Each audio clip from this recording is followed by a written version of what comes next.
Qui dit énergie de pleine lune aussi, donc dit énergie à son apogée, qu'est-ce qu'on fait avec cette énergie?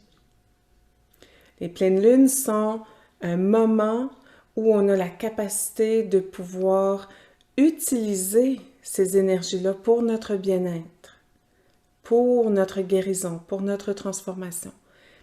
Et donc, les énergies sont fortes, mais comment on canalise en nous ces énergies?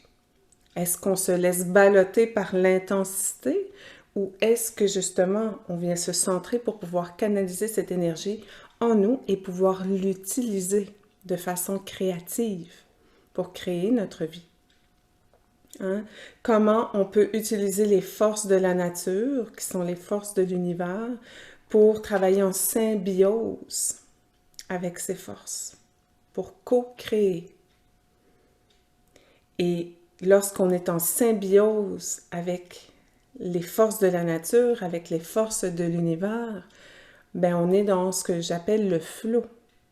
On est dans ce flow de connexion avec l'univers, avec le cosmos, peu importe.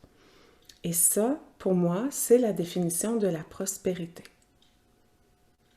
Et c'est là-dessus que j'ai choisi qu'on puisse canaliser cette énergie de pleine lune en termes de se syntoniser, se mettre en symbiose avec l'état, la fréquence de prospérité. Et ça veut dire se mettre en symbiose avec les forces de l'univers qui sont présentes à l'intérieur de nous, mais qui sont aussi actives à l'extérieur.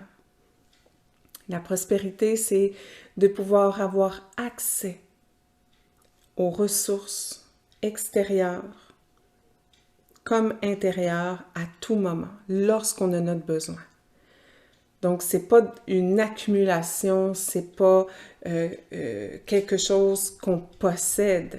La prospérité est une fréquence vibratoire qui fait qu'on est à la bonne place, au bon moment, les synchronicités arrivent et on est là présent, on a la clarté pour les reconnaître et on a aussi le courage de les saisir.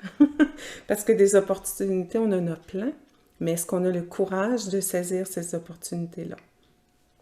Et d'avancer avec ce que veut nous apporter, nous révéler ces nouvelles expériences.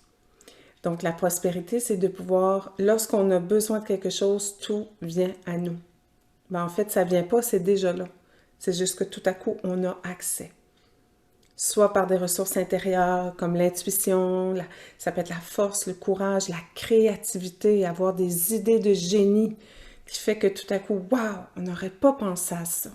Puis là, tout à coup, pouf, c'est clair et le chemin s'ouvre.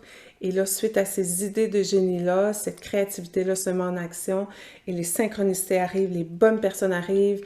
C'est magique et ça va vite. C'est ça la prospérité.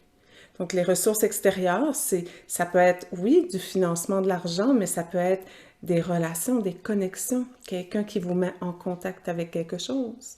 Ça peut être plein, plein de choses. Et les ressources internes, bon, mais c'est comme je mentionnais, c'est notre capacité.